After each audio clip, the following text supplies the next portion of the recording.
Good afternoon. I wasn't expecting such nice words. That gets me a little emotional.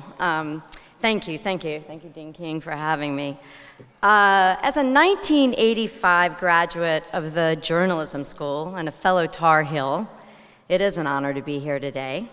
Congratulations to the 2018 graduates of the Media and Journalism School. Fantastic. I'm going to keep clapping for you all. This is a cartoon character. You all have them in your seats. It's a cartoon character I created with the help of a talented Chicago illustrator named Larry Day.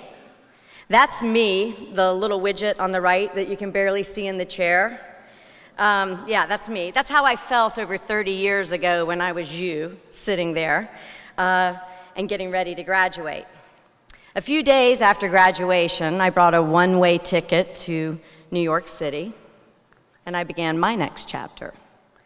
When I arrived in that city swarming with 8 million people, I had never felt so small, teeny.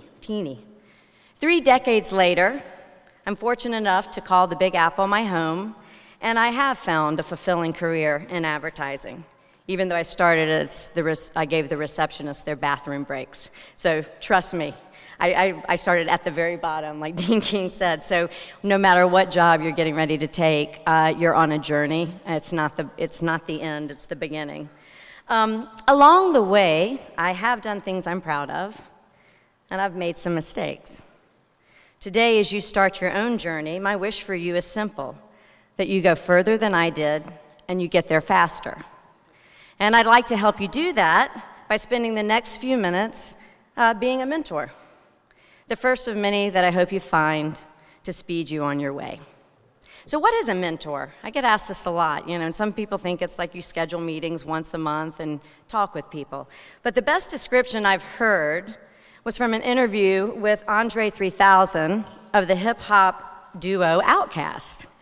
He was playing video games with his son, 7 Sirius Benjamin, when out of the blue, 7 Sirius asked him, "Hey, Dad, what's a mentor?" And Andre said, "Well, you know how you've been playing this video game for a year now? And you know all the little secret passages and which things I should pick up and where things are hidden and how to get to the next secret level?" And he goes, "Uh-huh." He said, "So now it's only taking me 3 or 4 hours to gain the knowledge it took you a year to get." That's a mentor. So today, in the spirit of mentorship, so you can be better and faster, I'd like to tell you what I've learned over these last 3 decades. And it comes down to one word: generosity. I spent a lot of my life operating in the mindset of scarcity. What if this is the last interview I'll ever have? What if I never get another chance? What if this is my last date? Hi, Joe. That's my husband. The last friend, the last opportunity, my last dollar, my last speech. And when you think like this, your default is survival. You really start to live in a survival mode. Everything becomes about you and simply surviving. And it works at first, but it doesn't feel very good, and eventually it starts to cave in on you.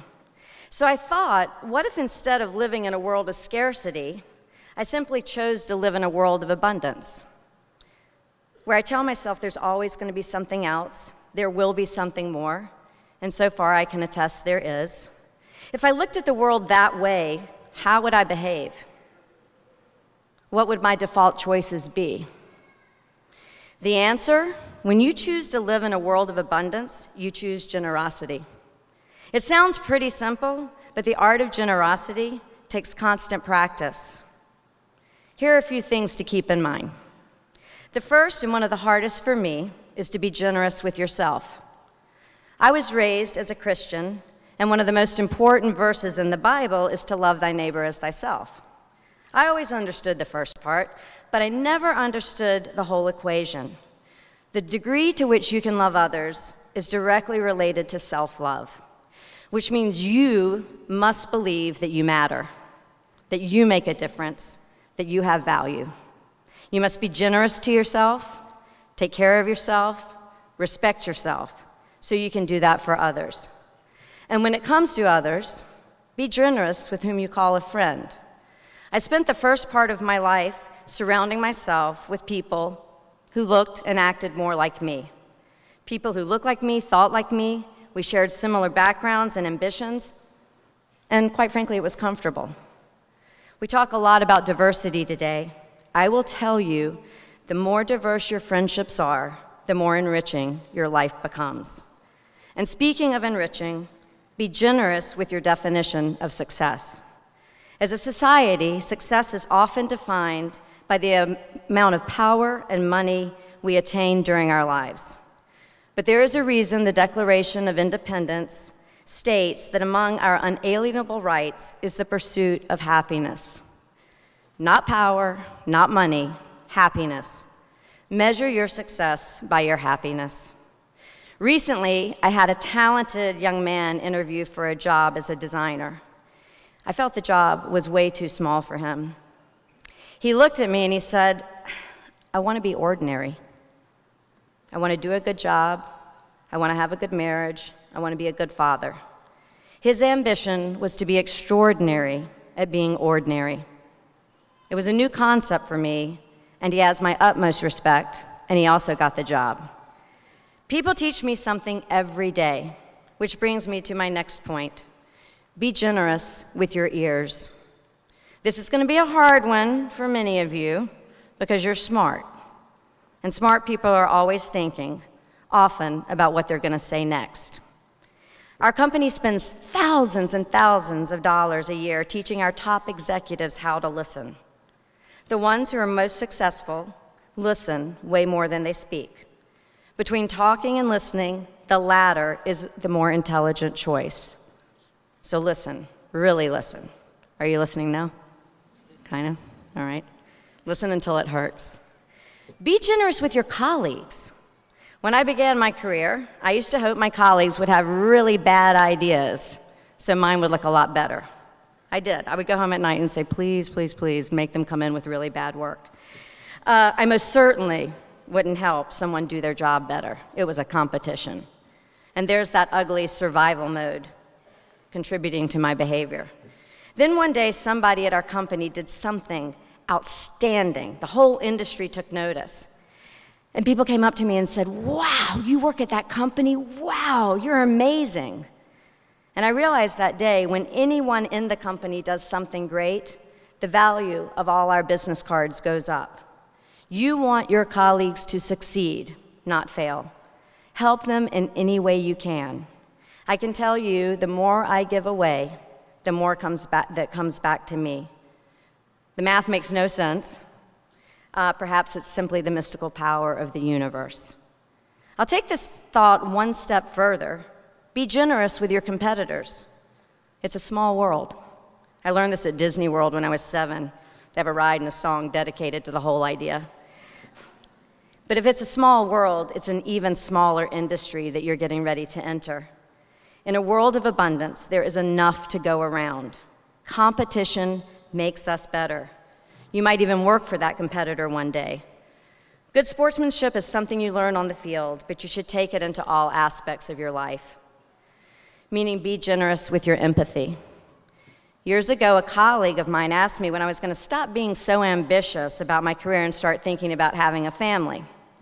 I told him that my husband and I had been trying to have a family for the last 10 years, and I was currently on my 3rd round of in vitro fertilization. He paused, and then he said, you know, Susan, you have 20 children, including me, at this company, and we all need you. A broken conversation turned into a healing one. That's the power of empathy. Also, be generous with forgiveness. Holding a grudge is exhausting. It does not make you honorable or principled. It makes you stubborn and negative. Antonyms for forgiveness, here they go: blame, cruelty, meanness, and mercilessness. There's not one word I would like to embrace. But synonyms for forgiveness: compassion, grace, charity, mercy. Yeah, those sound good. I would tell you a few forgiveness stories of my own, but they are far too personal, take far too long, and I would be up here crying and be a hot mess, so we're not going to do that today. But I can attest, the feeling after you forgive or are forgiven is euphoric. Finally, be generous with your family, especially your parents. They're the reason you're here today, even if they didn't pick up the tuition. My family is a blended family of 3 marriages and 5 semi-related siblings, and there's the family I married into. Family traditions are a stabilizing factor in my life. The closer I feel to family, the stronger I feel in life, and I live 5 states away from everybody. I want to leave you with one final thought, and it goes back to being that little widget on the right. You would think, standing up here today, that it's finally my turn to be the big widget on the left, right? Yeah, I'm the big widget. No. Standing up here, I feel just as small as I did when I was in your seats a long, long time ago.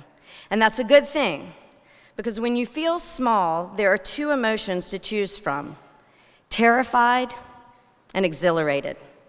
Throughout my life, I've mostly chosen to be exhilarated by new opportunities. I would suggest that any time that you start to feel like that big widget on the left, you do something that makes you feel small again, because that is when life is at its most generous.